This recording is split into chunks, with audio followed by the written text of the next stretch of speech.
Naquele tempo, os discípulos tinham se esquecido de levar pães.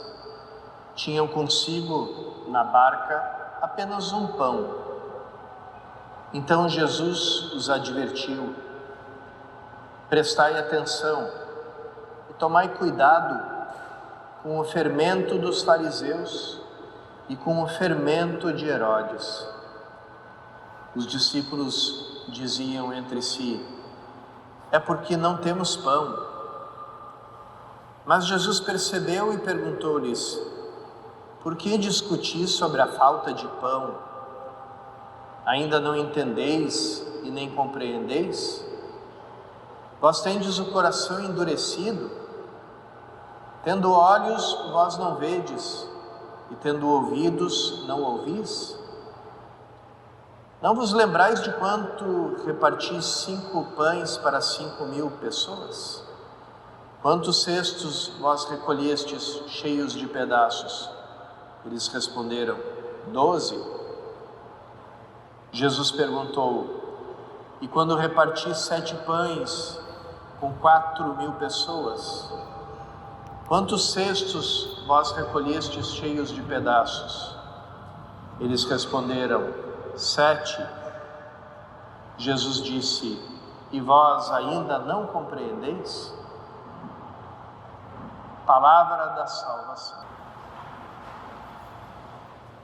Queridos irmãos e irmãs, Jesus faz uma advertência para os seus discípulos que ainda é muito atual para todos nós, como tudo aquilo que é a palavra de Deus.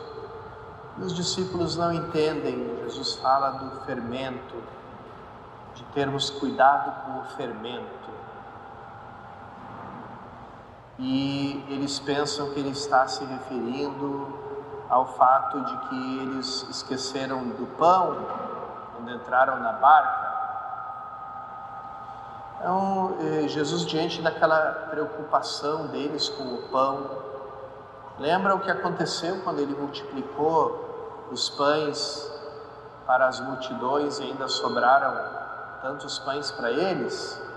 Então, não era disso que Jesus falava, não era sobre os pães ou a falta de pão, era uma advertência sobre o fermento. O fermento na Bíblia, muitas vezes ele é associado com a falsidade, porque de um pouquinho de massa, quando se coloca fermento numa massa, ela cresce, mas ela não aumentou de verdade.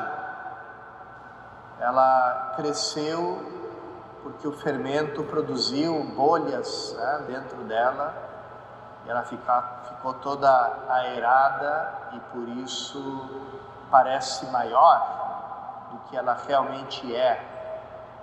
Então, o fermento é um símbolo, uma imagem de falso crescimento, que pode enganar até a própria pessoa.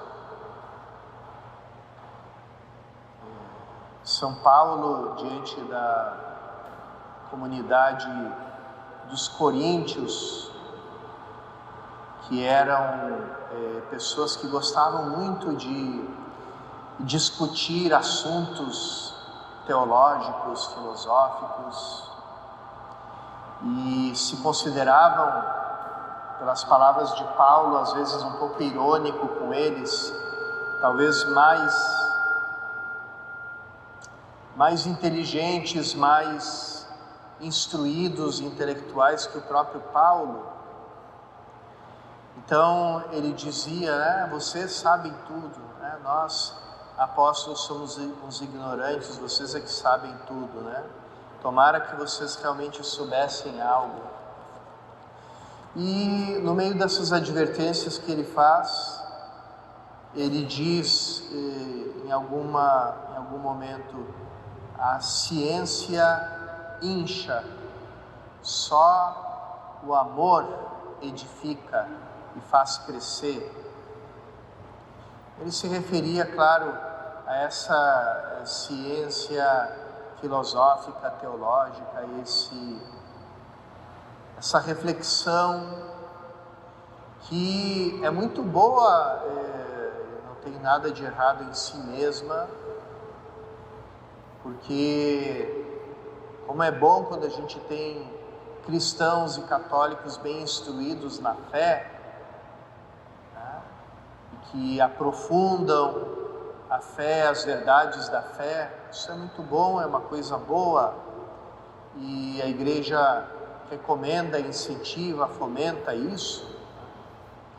Mas pode acontecer um efeito colateral negativo nisso, a pessoa pensar que é nisso que consiste a vida cristã e que ela, por assim dizer, avançou, caminhou na vida cristã porque se tornou mais conhecedora das coisas da fé. Houve uma época na história, né, no auge daquela chamada filosofia escolástica, onde começava, né, uma série de indagações, investigações filosóficas, teológicas. Naquela época, algum monge desconhecido, até hoje não se sabe direito a autoria, escreveu um pequeno livrinho, quase como um manifesto, anti-intelectual, se é que a gente pudesse chamar dessa maneira, porque ele via que no meio daquelas discussões, daquele avanço da ciência filosófica, teológica, isso não era acompanhado por um crescimento na santidade, mas sim crescia a soberba, o orgulho.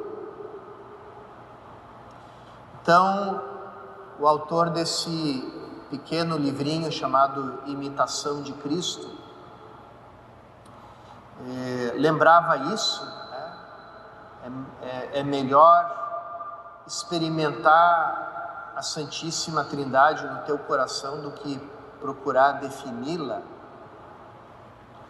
Ou então, tudo aquilo que você aprender vai ser usado contra você no tribunal de Deus, a não ser que tenha te feito crescer na santidade. Então, essa a verdade com quem a gente, né, com a qual a gente tem que se confrontar, indo além do fermento, do orgulho, da vaidade, às vezes do autoengrandecimento, da impressão de nos termos tornado melhores pelo mero fato de que nós conhecemos mais as coisas da fé. E aqui, repito, né, e comigo toda a igreja, isso não pode ser de nenhuma forma um desincentivo para que a gente aprofunde nosso conhecimento da fé, da doutrina. Pelo contrário, quanto mais conhecimento, melhor. Mas que ele seja sempre acompanhado desse confronto com a nossa realidade. Dizer, como é que é concretamente a minha vida em Cristo?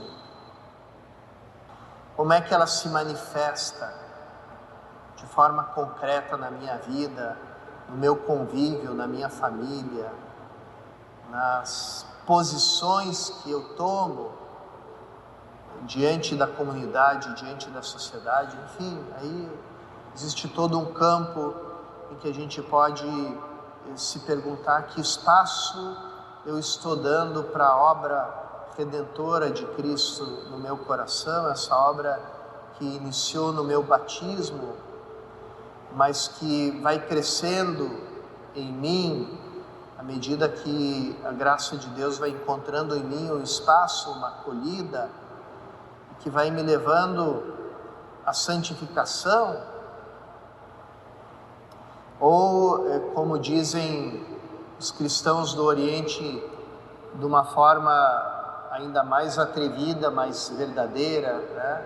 A nossa deificação, né? Ou seja, como é que Deus vai se manifestando em nós, como é que vai acontecendo na prática essa comunhão com esse Deus, com a Santíssima Trindade que veio habitar no nosso coração no dia do nosso batismo. É ali que a gente encontra o que é a verdadeira vida em Cristo, a vida segundo o Espírito. Então, que um crescimento, um aprofundamento da nossa fé, do conhecimento da doutrina, nunca nos leve a essa situação do fermento que incha, porque o fermento pode nos inchar, mas como São Paulo nos lembra, só o amor realmente nos edifica, nos faz crescer. Peçamos a graça dessa sinceridade conosco mesmos, principalmente agora que estamos às portas do início da Quaresma. Peçamos todas essas graças na Eucaristia que vamos receber.